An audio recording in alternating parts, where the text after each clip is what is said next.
And back here in Central Texas, it's election night in a lot of cities. And tonight, the fight over two conflicting propositions dealing with police oversight appears to be over.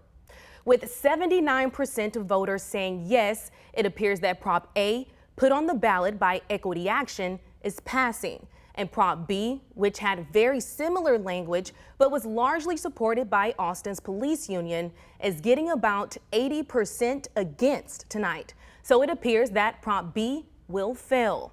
KVUE's Kelsey Sanchez is live in East Austin and spoke with Equity Action leaders tonight about the results. Hi, Kelsey.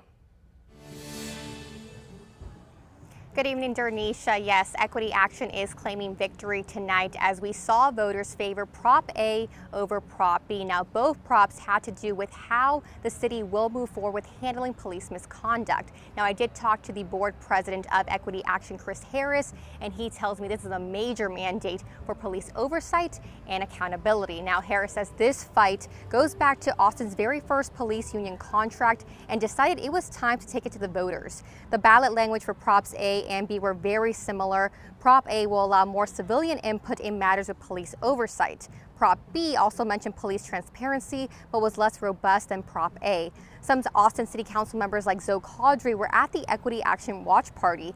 Caudry told me he hopes tonight's results can bring the police union back to the table to negotiate a new contract with the city. Hopefully this is a new day for police oversight and transparency in the city. That people that have been harmed by people who are work for our city will now have some opportunity at justice, and to ensure that people who abuse the immense powers of policing won't necessarily get to keep those powers. We want to approach a long-term contract in good faith because it's the right thing to do. It's the right thing to do by our officers. It's the right thing to do by our constituents, and it what ultimately makes us a safe city. Now, the last police union contract did lapse earlier this spring, and the city did approve a one-year stopgap agreement to make sure that officers keep benefits until they revise a new contract for them. We are live in East Austin tonight. I'm Kelsey Sanchez. Kelsey, thank you.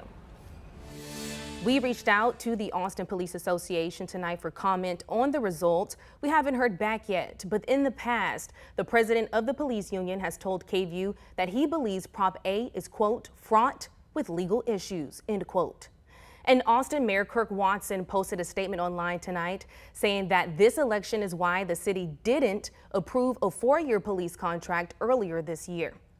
But he wrote, quote, this already complex situation has been further complicated by two factors: pending legislation at the Texas Capitol that would impact provisions just approved by voters, and a provision in Prop A that ironically could lead to the people of Austin having less oversight over their police department than we had under the expired contract, and less than if we had adopted the 4-year contract, if the union does not agree to certain Prop A provisions, end quote.